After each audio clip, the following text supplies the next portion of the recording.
በስመ አብ ወወልድ ወመንፈስ ቅዱስ አሐዱ አምላክ አሜን። የኢትዮጵያ ተዋሕዶ ቤተ ክርስቲያን መጋቢት 27ን ስቅለት ብላ ሁሌ በየዓመቱ ታከብረዋለች። በዚህ ዕለት ቤተ ክርስቲያናችን ዓመታዊ በዓሉን መድኃኒተ ዓለም ኢየሱስ ክርስቶስን ከስቅለቱ ጋር አስተባብራ ታከብራለች። በዚህ ዕለት መድኃኒተ ዓለም ኢየሱስ ክርስቶስ ሥጋውን በኅብስት ደሙን በወይን አስታክቶ ተቀብሎ ሲያቀብላቸው የስምዖን ዘለምጽ ሚስት ዶሮ አሰናድታ አቀረበችለት። ጌታችንም የተናገረው ሊፈጸም ግድ ነውና ኅብስቱን ቆርሶ ከወጡ ጠቅሶ ለይሁዳ ሰጠው። ሰይጣን ከኅብስቱ ጋር ተዋህዶ ልቡ በቅናት ነደደ። ሥጋ ወደሙ ሰይጣን ያርቃል እንጂ አያስይዝም ነበር። ዳሩ ግን ዕዳ ፍዳ የሚቀበልበት ነውና ሳይበቁ የሚቀበሉ ዕዳ እንደሚሆንባቸው ለማጠየቅ ነው። ጌታችንም ይሁዳን ያሰብከውን ፈጽም አለው። ይሁዳም ወጥቶ ሄደ። ይሁዳ እንደወጣ ጌታ ዶሮውን በቃሉ ተናግሮ በእጁ ዳሶ ሕያው ካደረገው በኋላ ይሁዳን ተከትለህ የሚያደርገውን አይተህ የሚነገረውን ወይም የሚናገረውን ሰምተህ ለደቀ መዛሙርቴ ንገራቸው አለው። ዶሮውም እየበረረ ወጥቶ ተከተለው። ከቤቱ ገብቶ ከሚስቱ ተኝቶ በዋጋ አሳልፎ ሊሰጠው መከረ። ሄዶ አይሁድን አሳልፌ ብሰጣችሁ ምን ሰጡኛላችሁ አላቸው። ስሞ ሊያሳያቸው ተስማምተው 30 ብር ሰጡት። የተነገረበት ትንቢት ተፈጸመ። ምን ተብሎ ተነግሯል ቢሉ ነቢዩ ዕንባቆም ለማስተማር ሲሄድ የይሁዳ አባት ከባልንጀሮቹ ጋር ከድንጋይ ላይ ተቀምጦ ባልንጀሮቹ ሲነሱለት እርሱ ተቀምጦ አሳለፈው። ነቢዩ ዕንባቆም ሲያስተምር ውሎ ሲመለስ ከዚያው ተቀምጦ አገኘው። የይሁዳ አባትም እንዳይነሳ ኮርቶ እንዳይቀመጥ ፈርቶ ተሸፋፍኖ ነቢዩን አሳለፈው። ነቢዩም እብን ዲበ እብን ነቢሮ፣ ድንጋይ በድንጋይ ላይ ተቀምጧል አለ። ከዚህም ሰው የሚወለደው ዘአቡሁ እልገቱ ዘእሙ ብሲቱ ወዘእግዚኡ ሴቱ አለው። አባቱን የሚሰልብ እናቱን የሚያገባ መምህሩን የሚሸጥ ይሆናል ብሎ ትንቢት ተናግሮበታል። ከቤቱ ገብቶ ለሚስቱ በግድ ካልተነሳህልኝ ብሎ እንዲህ አለኝ ብሎ ነገራት። እሷም ደግ ያደረግ መሰለ፣ ታላቅ ሰው ሲመጣ ተቀምጦ ማየት ይገባልን ብላ ገሰጸችው።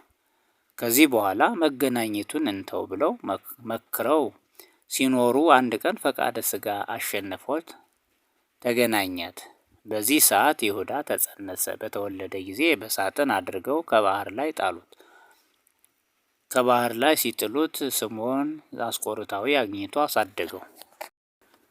ይሁዳም ካደገ በኋላ ያለበት አገር ሰዎች በአባት እናቱ ሀገር ላይ ሲዘምቱ እርሱም አብሮ ዘምቶ ነበርና አባቱን ከሰልፍ አግኝቶ ገድሎ ሰለበው። እናቱንም ከሰፈር ማረካት፣ በግብርም አወቃት። አባቱን ይገድላል እናቱን ያገባል ያለው ተፈጸመ። አንድ ቀን ሲጨዋወቱ የዚህ ሀገር ሰዎች ዘመድ አይሉህምሳ አለችው። ይሁዳም ከባህር ተገኘህ ይሉኛል አላት። እናቱም በዚህ ሰዓት ደንግጣ አንተ ጉደኛ ነህን? ያ የገደልከው የሰለብከው አባትህ ነው፣ እኔም እናትህ ነኝ አለችው። በዚህ ሰዓት ተደናግጠው ከዚህ በኋላ ኃጢአታችን ያስተሰርይልናል ብለው ከጌታ ዘንድ ሄዱ። ጌታችንም ኃጢአታቸውን ይቅር ብሎ እርሱን ከ12ቱ ሐዋርያት እርሷን ከ36ቱ ቅዱሳት አንስት ቆጠራቸው። ዳሩ ግን ትንቢት እንደተነገረበት በፍቅረ ንዋይ ተስቦ በ30 ብር ሸጠው። ዘእግዚኡ ሴቱ ያለው ተፈጸመ። ያም ዶሮ ተመልሶ መጥቶ ያለቅስ ጀመር። ያየውን የሰማውን ንገረን አለው። አሳልፎ ሊሰጥህ ከአይሁድ 30 ብር ተቀብሏል። እነሱም ሾተል ገመድ ይዘው እየመጡ ነው ብሎ ያየውን የሰማውን ሁሉ ነገራቸው። በክንፍህ በረህ ሰማየ ሰማያት ገብተህ እልፍ ዘመን ኑር አለው። በሮ ገብቷል። ከዚህ በኋላ ወደ ደብረ ዘይት ወሰዳቸው። በዚች ሌሊት ሁላችሁ ትክዱኛላችሁ፣ ቀጥሎ ለኖላዊ ወይዘራው አባግይሁ ተብሎ ተነግሯልና አለ። ከተነሳሁ በኋላ ወደ ገሊላ ቀድማችኋለሁ አላቸው። ጴጥሮስም ሁሉም ቢክዱህ እኔ አልክድህም አለ። አማን እብለከ ከመ በዛቲ ሌሊት 60 ትክህደኒ ዘእንበለ ዶሮ፣ እውነት እውነት እልሃለሁ ዶሮ ሳይጮህ 3 ጊዜ ትክደኛለህ ብሎታል። ወደ ጌቴሴማኒ ገብቶ ጴጥሮስን ያዕቆብንና ዮሐንስን ጥቂት እልፍ አድርጎ 8ቱን ራቅ አድርጎ ይጸልይ ጀመር። ጌታም ሲጸልይም አኦ አቡየ እመሰ ይትካል የኢህልፍ እምኔ ዝንቱ ጽዋ፣ ቢቻልስ ይህ ጽዋ ከኔ ይለፍ፣ ነገር ግን ፈቃደ ዚአከ ይኩን ወአኮ ፈቃደ ዚአየ፣ ያንተ ፈቃድ ይሁን እንጂ የኔ አይሁን አለ። ይህን ያለበት ምክንያት ደካማ ስጋን እንደተዋሃደ ለማጠየቅ ነው። ወደ ደቀ መዛሙርቱ ቢመለስ ተኝተው አገኛቸው። 1 ሰዓት እንኳ መታገስ ተሳናችሁን? ትግሁ ወጸልዩ ከመ ይትባኡ ውስተ መንሱት፣ ወደ ፈተና እንዳትገቡ ተግታችሁ ጸልዩ አላቸው። ሁለተኛ ቢመለስ ተኝተው አገኛቸው። በሶስተኛውም ኑሙ እንከ ወአይረፉ፣ እንግዲህ ስረፉ አላቸው። ቀጠል አደረገና ተንሶ ንሁር ናሁ በጻ ዘያገብአኒ፣ የሚያስይዘኝ ይሁዳ መጥቷልና ተነሱ እንሂድ አላቸው። ይህንንም ሲናገር ይሁዳ ሾተልና ጎመድ ከያዙ 4 ቤት ጭፍራ ጋር ደረሰ። ጌታችን ኢየሱስ ክርስቶስም መነ ተሐስሱ፣ ማንን ትፈልጋላችሁ አላቸው። ኢየሱስ ናዝራዊ አሉት። አነ ውእቱ፣ እኔ ነኝ አላቸው። ጭፍሮቹም ገቡ ድሬሆሙ ወድቁ ዲበ ምድር ይላል። የኋሊት ወደቁ። ሁለተኛም እንዲሁ ሆነ። በሶስተኛው ጊዜ የምትፈልጉትን እኔን ከሆነ እኔን ተዋቸው አላቸው። ይሁዳ ቀርቦ በሀከ ረቢ መምህር ሆይ ሰላም ላንተ ይሁን ብሎ ሳመው። ጌታችን ኢየሱስ ክርስቶስም ኦ ይሁዳ በስየመኑ ታገብኦ ለወልደ እጓለ እመሕያው የሰውን ልጅ በመሳም አሳልፈህ ትሰጣለህን? አለው። ሊይዙት ተረባረቡ። ወቦ መጥባዕት ለስምዖን ጴጥሮስ ይላል። ጴጥሮስ ሰይፉን መዞ የማልኮስን ቀኝ ጆሮ ቆረጠው። በዚህ ጊዜ ጌታችን ሰይፍህን መልስ አለው።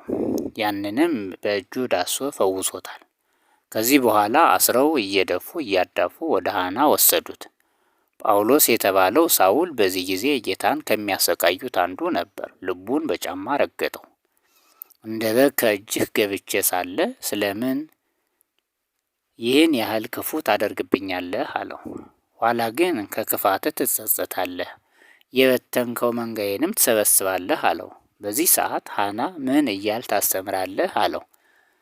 ጌታችንም በውኑ በስውር የተናገርኩት አለን? አለው። የሰሙኝን ጠይቅ ብሎ ሲነግረው አንዱ ጭፍራ ከመዝኑ ትቷሰው ለሊቀ ካህናት ብሎ ፊቱን ጸፋው። ጌታችንም ክፉ ከተናገርሁ መስክርብኝ፣ በጎ ስለተናገሩ ግን ስለምን ትመታኛለህ? አለው። ከዚህ በኋላ ወደ ቀያፋ ወሰዱት።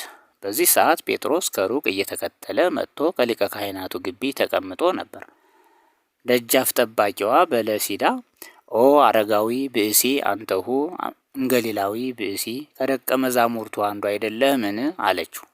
ጴጥሮስ ደንግጦ እየአምሮ ለውእቱ ብእሲ አላውቀውም አለ። ሁለተኛ የማልኮስ ወንድም ኮልስብ ከእርሱ ጋር በአትክልቱ ቦታ አላየኸውም አለው። ጴጥሮስም አላየኸኝም ብሎ ካደ። ሶስተኛ አንዲቷ መጥታ አንተኑ ረዱ ለገሊላዊ ኢየሱስ ቃልከ ያዕውቀከ፣ የኢየሱስ ደቀ መዛሙርት ለመሆንህ ንግግርህ ያስታውቃል አለችው። ጴጥሮስም አላውቀውም እያለ ይምል ይገዘዝ ጀመር። ወዲያው ዶሮ ጮኸ። 3 ጊዜ ትክደኛለህ ያለውን አስታውሶ ጴጥሮስ መረር ብሎ አለ። ጌታም ሌሊቱን ሲደበድቡት አድረው መከራ ሲያጸኑበት ሌሊት ተሰወራቸው። ከዋረ ሰሎሞን ሲደርስ የይሁዳን ዘመድ ልጇን ታቅፋ አግኝቷት አይሁድ እኔን ሊፈልጉ መጥተው ቢጠይቁሽ ከእርሱ ምን አላችሁ በያቸው ብሏት ከአምዱ ስር አረፍ አለ። አይሁድ ተከታትለው መጥተው አላየሽውምን አሏት። በእጇ አመለከተቻቸው። ይዘው እያዳፉ አመጡት።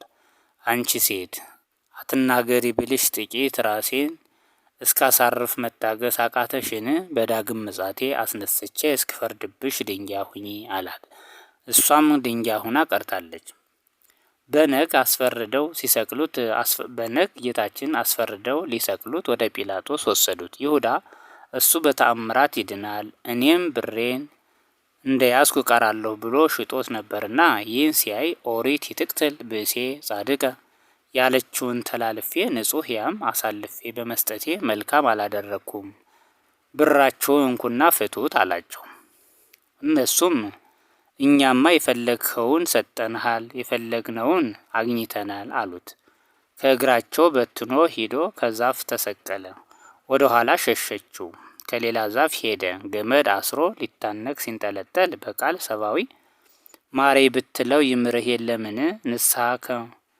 ንስሐ ከመእሁ ከጴጥሮስ እንደ ጴጥሮስ ንስሐ ግባ አለችው። እርሷን ትቶ ከሌላ ዛፍ ሄዶ ተሰቀለ። ገመዱ ተበጥሶ ከመሬት ወደቀ። ሰውነቱ ቆስሎ በ40 ቀኑ ሞቷል። አይሁድም ጌታን ይዘው ከጲላጦስ ሲገቡ ከአውደ ምኩናን 6 አርማህ ወይም ጦረኞች ቁመው ነበር። መለስ ብሎ ሲያያቸው እንደ ግንድ ተረብርበው ሰገዱለት። ከኢየሱስ ወዳጆቹ ተመሳጥረው ነው፣ በ10 ኃያላን ይያዙ አሉ። ተያዙ። እነሱም ሲያያቸው አሁንም እነርሱን አሸንፈው ሰገዱለት። በ15 አስያዟቸው። 96ቱን ማቆም ተሳናቸው። ተጓተው ወድቀዋል። ጲላጦስ ፍርሃት አለው። በውኑ የአይሁድ ንጉሥ ነህን አለው። አንተ ትቤ አለ ጌታችን። አንተ ትላለህ አለ። አይሁድ ራሱን የእግዚአብሔር ልጅ ያደረገ ሙሴንና ኦሪትን ያቃለለ ሰንበትን የሻረ ለቄሳር አትገብሩ ያለ አላዊ እንጂ ንጉሥ አይደለም አሉ። ይህን ያህል ሲከሱህ አትሰማምን አለው። ጌታችንም ዝም አለ። ጲላጦስም ልገድልህ ወይም ላድንህ ስልጣን እንዳለኝ አታውቅምን ብሎ መለሰለት። ጌታችን በዚህ ጊዜ ማይቴ ለከ ስልጣን ትቅትለኒ ወታህየወኒ እሚተውህበ ለከ እምሰማይ፣ ከሰማይ ካልተሰጠህ በቀር ልትገድለኝ ወይም ልታድነኝ ስልጣን ከወዴት አለህ አለው። አይሁድን እኔስ አንድስ እንኳ በደል አላገኘሁበትም፣ ገርፌ ልፍታው አላቸው። ከገሊላ ጀምሮ እስከዚህ ድረስ መላ አይሁድን ሲያውክ የነበረ አይሰቀልም ትላለህን አሉት። ጲላጦስም ገሊላዊ ከሆነማ ገሊላ ግዛቱ የሄሮድስ ነውና ወደ እርሱ ውሰዱት አለ። ሄሮድስም ዜናውን እየሰማ ሊያየው ይመኝ ነበርና ደስ አለው። ዳሩ ግን ቢያናግረው የማይናገር ሆነ። አስተአከዮ ይላል። አስከፍቶ አይቻልም እንጂ ቢቻልስ 2 ሞት ይገባዋል ብሎ ወደ ጲላጦስ መለሰው። ከዚህ በፊት ጲላጦስና ሄሮድስ ተጣልተው ይኖሩ ነበር። አሁን ግን በጌታ ምክንያት ተነጋግረዋል። ከዚህ በኋላ ጲላጦስ ጌታን አዝኖ ሲያየው ሄሮድስ ብዙን እንዳንገላታው እንዳስገረፈው አውቆ አዘነ። ይህን ሰው ወደ እኔ 3 ጊዜ አመጣችሁት፣ እኔ ግን መርምሬ እንኳንስ ለሞት ለግርፋት የሚያበቃ ጥፋት አላገኘሁበትም። አሁን ግን ለበዓል 1 እስረኛ ልፍታላችሁ፣ ልማድ ነውና፣ ይህን ግን ገርፌ ፈተዋለሁ አላቸው።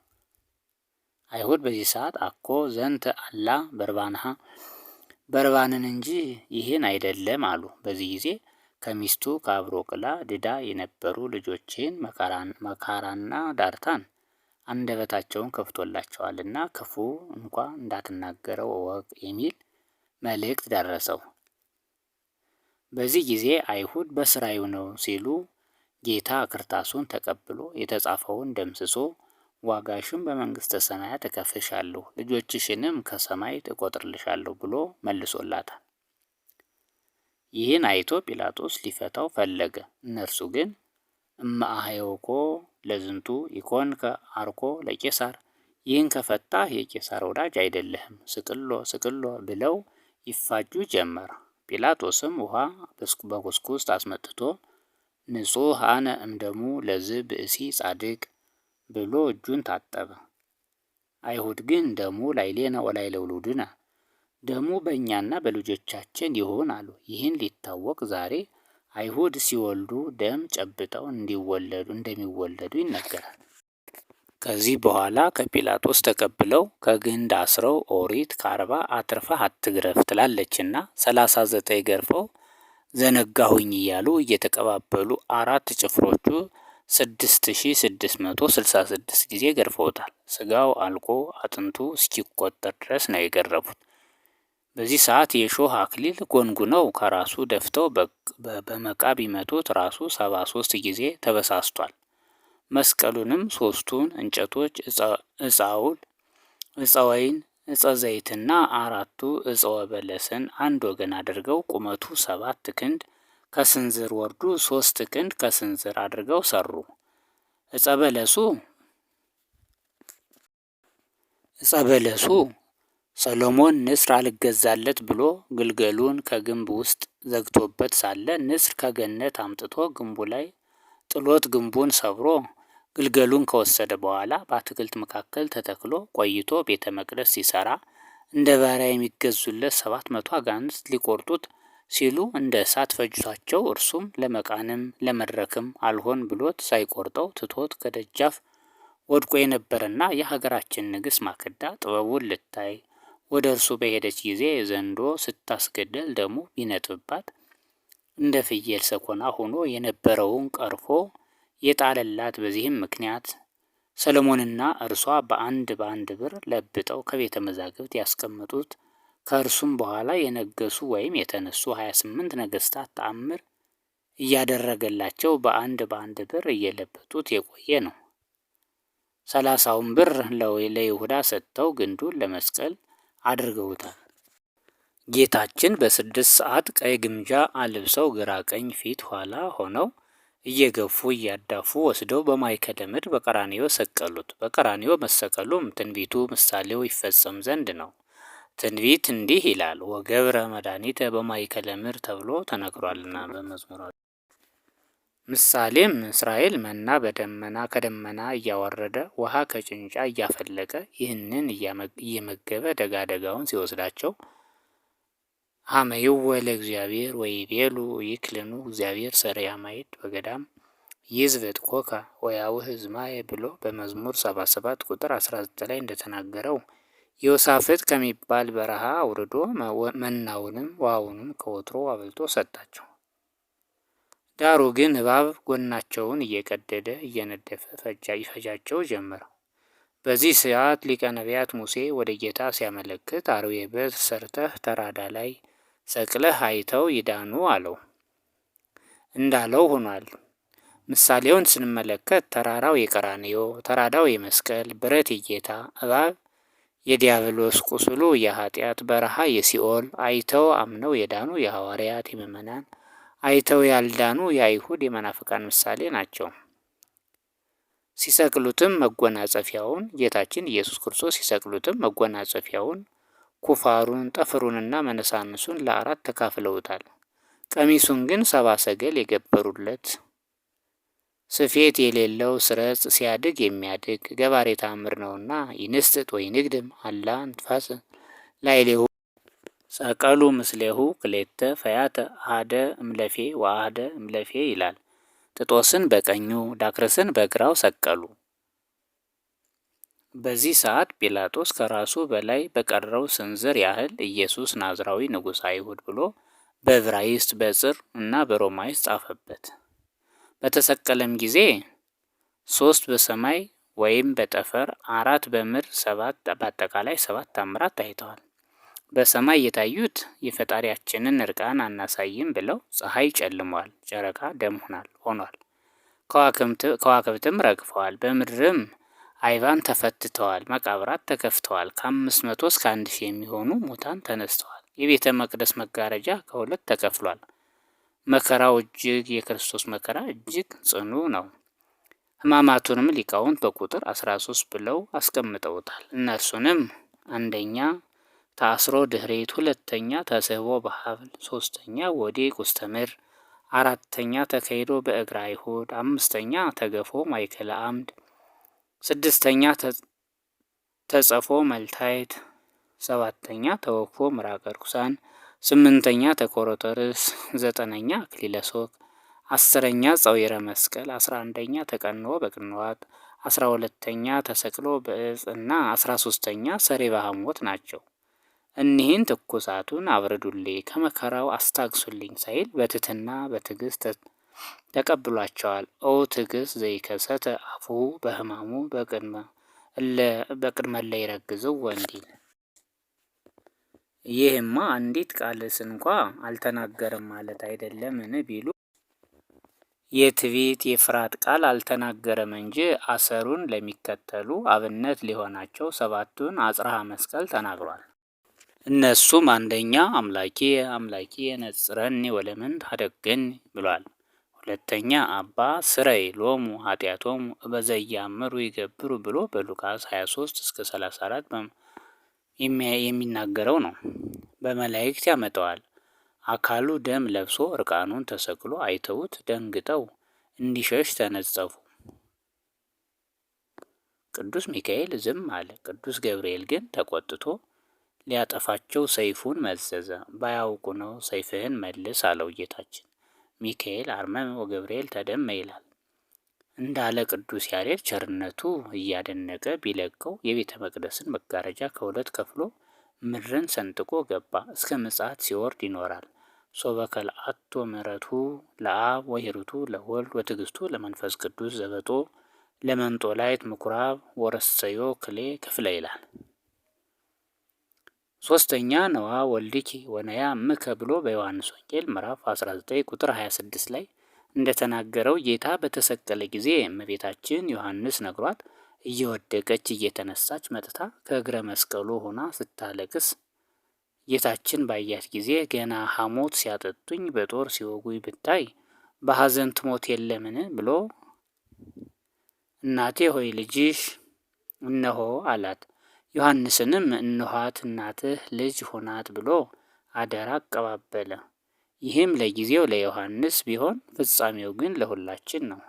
4ኛ ኤሎሄ ኤሎሄ ላማ ሰበቅታኒ ብሎ በማቴዎስ 27:46 ላይ ያለውን ሲናገር አይሁድ ኤልማስ ሲል ኤልያስ ያለ መስሏቸው ኤልያስ መጥቶ ሳያድነው ይሙት ብለው ሐሞተ ነጌ አጠጥተውታል።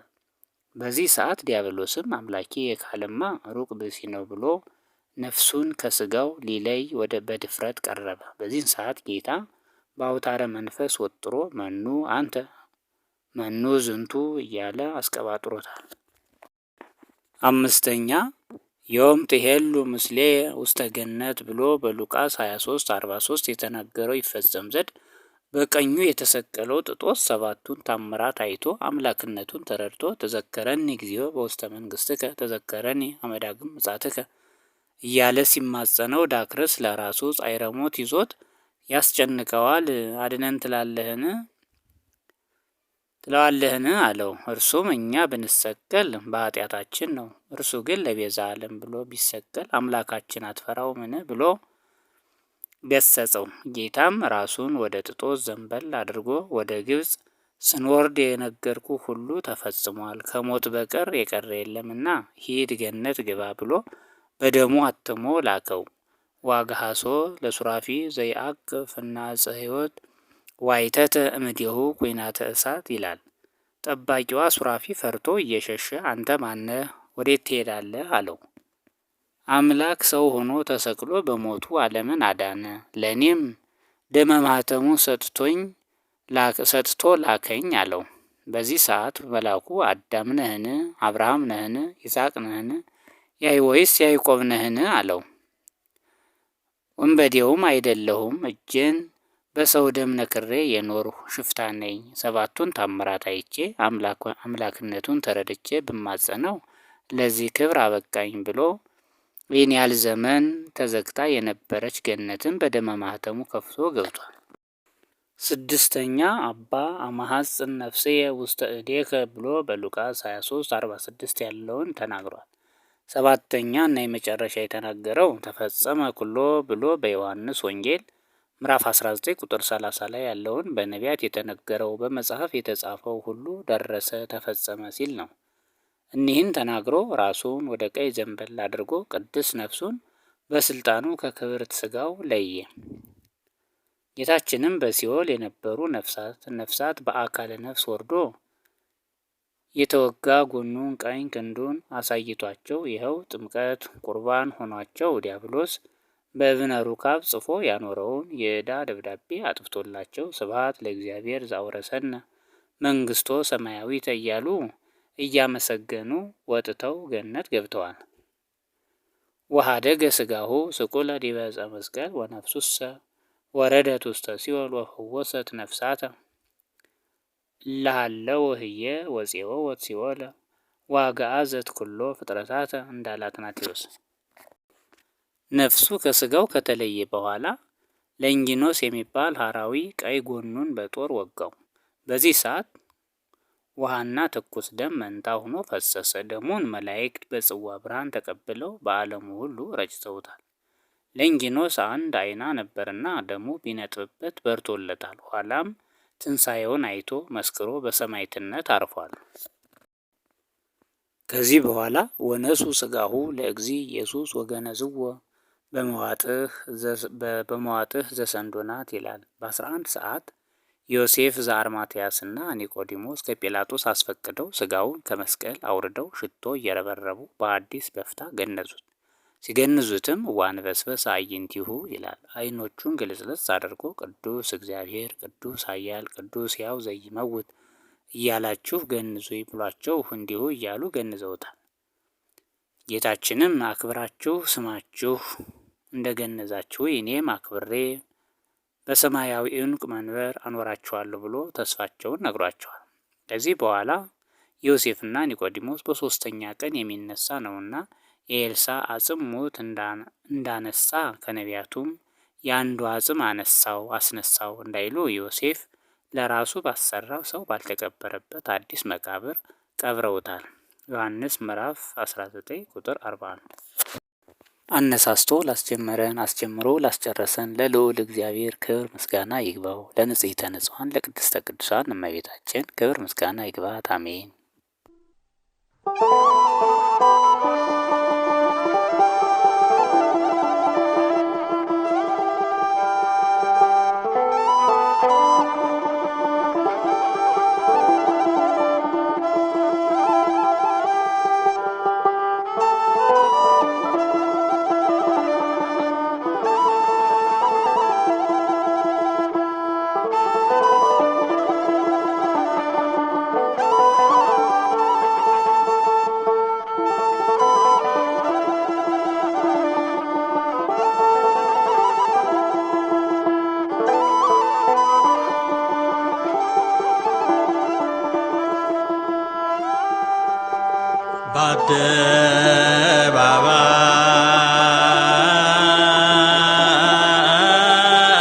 በአደባባይ ተሰቀለ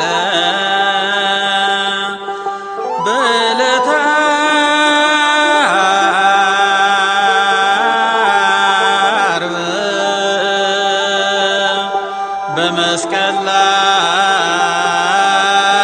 ላይ ዋለ። ቀኑ ጨለመ ጨረቃም ደም ሆነ።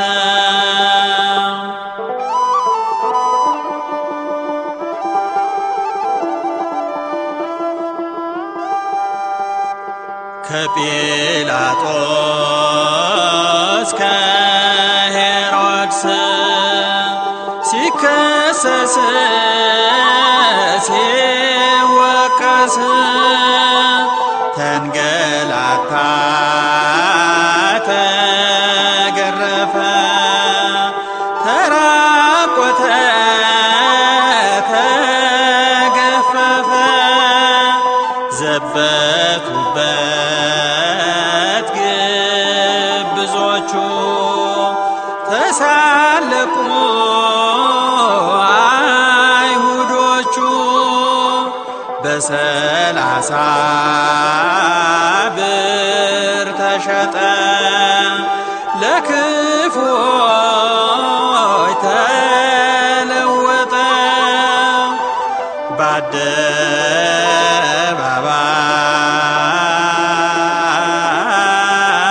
በአደባባይ ተሰ